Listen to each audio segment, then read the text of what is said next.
My pumpkin cheesecake brownies recipe is the perfect combination of creamy pumpkin spice flavors and a fudgy brownie.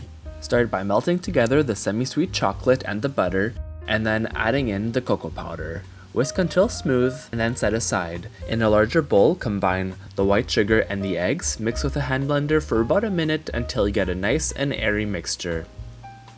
Add in the dry ingredients, blend until you get a nice batter, and then add in the cooled chocolate mixture.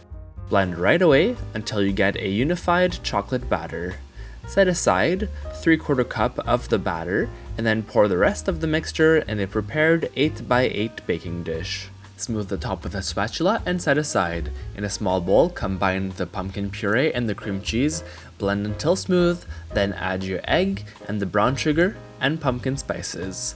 Blend until you get a nice smooth mixture. Pour the pumpkin cheesecake batter over the brownie mixture, then take the reserved brownie batter, make 9 dots on the top, and blend it in with a toothpick. Bake in the preheated oven, and then cool for a few hours before enjoying these amazing pumpkin cheesecake brownies. Find the full recipe at frenchkisscook.com.